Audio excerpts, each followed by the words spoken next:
Hey, what's up, everybody? This is Gary Holt from Exodus and formerly from Slayer, and you're listening to The Razor's Edge.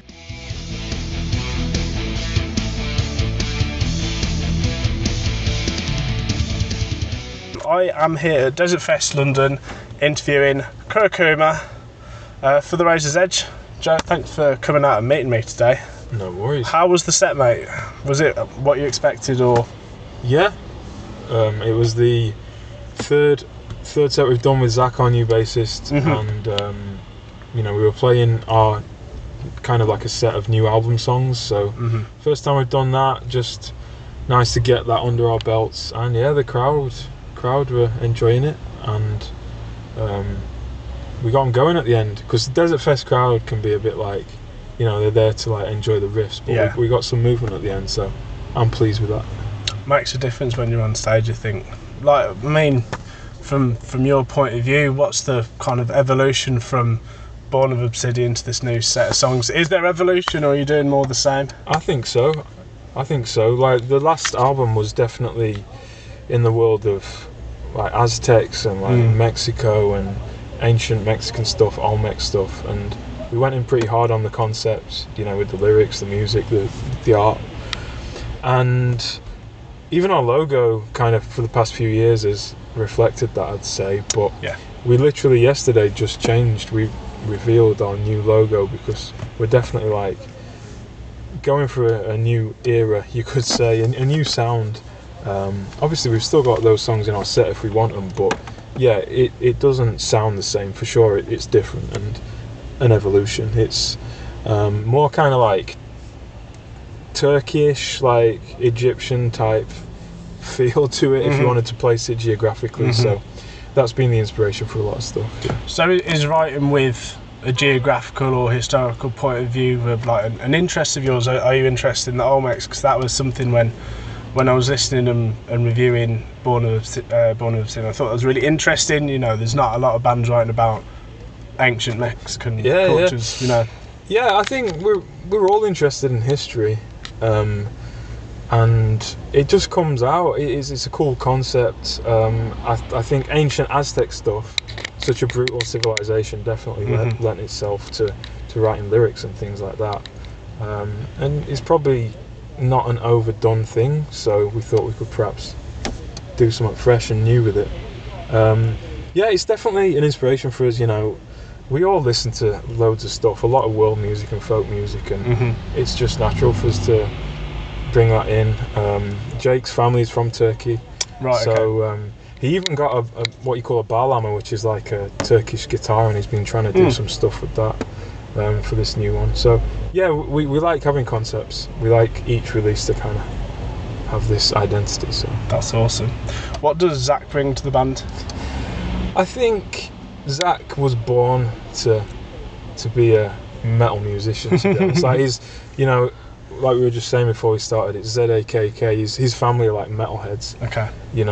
Like the Zach Wilde reference.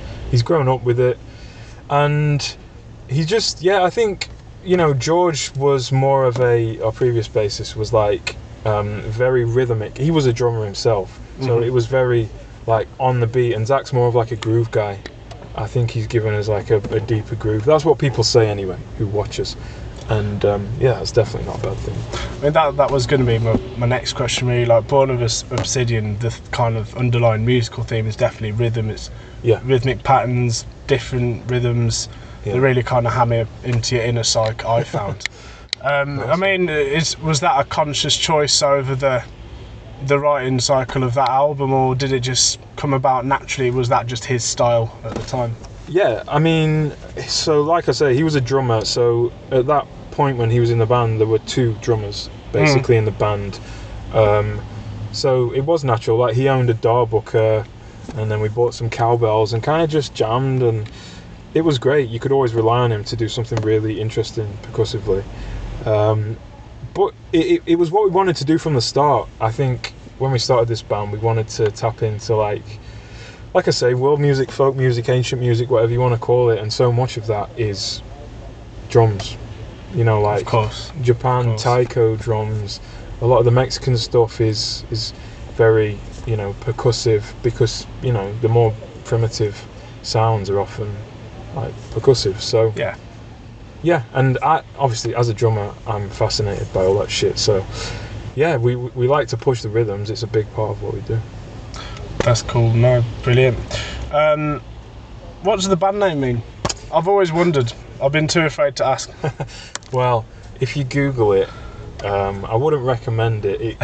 There's an anime character called Kurokuma, and we've been slowly trying to chip away and get to number 1 on the Google search page. But it means black bear. Okay. In Japanese, Kuro means black and Kuma means bear. Anyone who played Tekken might remember there was a character called Kuma, and he was a big bear. So, but we didn't pick it for the meaning. We picked it for the sound. Just it's got a rhythmicness to it, I guess definitely. You could say. Definitely, and it's actually from a waterfall. There's a waterfall called Kurokuma waterfalls in Japan, so it's kind of from that. Brilliant. Okay, what's live music like up your end in Sheffield? Yeah, it's good. It's good. Like I've been doing shows promoting with Holy Spider for since we started the band, really, and yeah, we've got a scene now. I mean, like I was saying, we put a Luna on back in the day. Try and just keep it DIY and try and help out people who deserve it. We've got a scene. It's not without its dramas and its problems. And, of course, you know, we're missing a lot of kind of venues at the mid-size at the moment in Sheffield, and yeah, it's hard. I feel like the scene is kind of saturated with a lot of bands at the moment, and there's not perhaps enough money to go around. Of course. But we're trying, and yeah, it's great. There is a scene, and I'm really happy. I think from an outside point of view, the Sheffield Leeds kind of South Yorkshire bubble, it seems to be strong because of how many bands there are, but I'd never considered that could be a problem. I mean, maybe it's a good thing as well as a bad thing, but you know, from a West Midlands point of view, it seems to be a strong place to be, especially for doom and stone and sludge. I mean, I know Bradford's kind of more West Yorkshire, but you've got Ruination next weekend, which looks pretty good. You know, there's a lot of local talent on there. I mean, yeah, I guess it's the venues and the funding that are the real problem anyway. Yeah, I mean, we do Doom Lines every year, which is a big all-day event. Yeah. And so that's, for us, really the focal point. And that started as a Doom, Stoner, Sludge thing. But then as the years have gone on, we've kind of opened it up, and I just try and hit all the subgenres now, because it's part of Tramlines Festival, which is like a mainstream music festival in Sheffield, but there's generally no metal there. So we just try to provide something that the metalheads can go to on that weekend, and yeah, that's something that, you know, comes back every year, and then we do gigs here and there throughout the year as well. Cool. So. And I think you touched upon it. You've unveiled a new logo, which is of course for the Damnation announcement. That's pretty cool. You know, congrats on getting the spot. Long overdue. That's got to be pretty exciting for this new era of Kurokuma. Definitely. Yeah. I mean, you know, everyone knows about Damnation. It is actually where me, Jake, and the original bassist kind of met. Right. Okay. In 2013. I knew Jake anyway, but we met the Fridge there, and we were kind of like, should we start a band? Let's do it. So that's cool.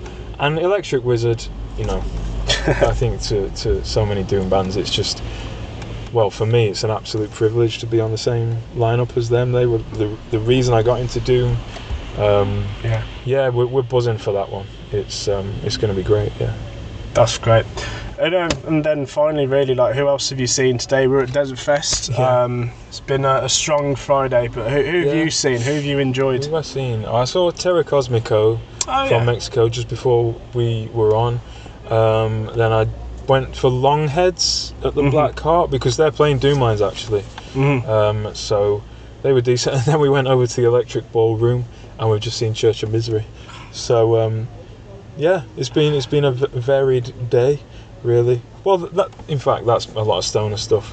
But we wanted to see so much, but you know what it's like, you just get pulled left, right and centre. No, of course. And it's nice to just catch up with mates more than anything. So. Yeah, I hear that. I wanted to catch a bit of Church of Misery. I got here about, I don't know, quarter to 8, I thought, brilliant, you know, I'll catch the very end, but I had a bit of food in my bag and the guy wouldn't let me in, so I had to eat it outside really quickly, and then by the time I finished it was 8 o'clock. I was like, oh man. So luckily we got to skip the queue because we've got these wristbands on.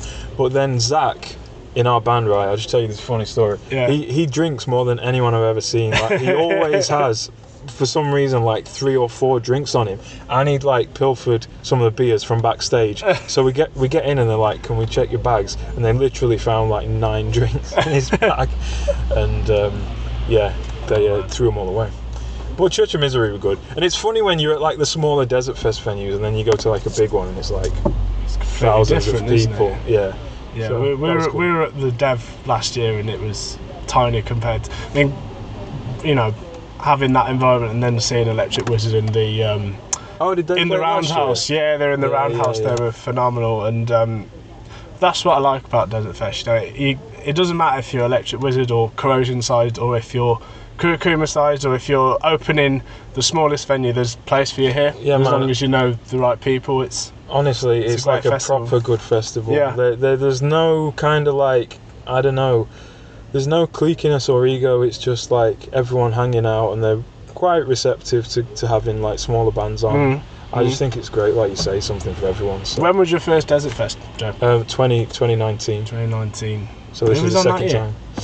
Oh, who was on that year? Fu Manchu. Nice. The Roundhouse. I came for the day in 2017, I want to say, when Sleep Run. Might have been 2016. They were the reason I came, but it was a good day out, and it was. I went last year, and I'm here this year, and it's a great place to be. It is, man. Sleep, yeah. That feels like a different era because they don't really play many shows anymore, do they? No. Let's bring them back. Are you going to get them for Doom Lines next year? Maybe one day. Honestly, it's been mentioned more than once, but I think we need a few more years to build up to that. Don't want to burn yourselves out too early. Yeah. Joe, thanks for your time. It's been a good laugh to speak to you, and all the best with the new era and the new sound. Yeah, nice one.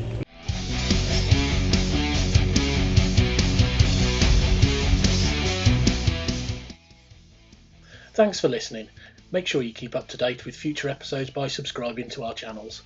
For more information on this podcast, or for all the latest music news, reviews, interviews and more, head over to our website www.therazorsedge.rocks.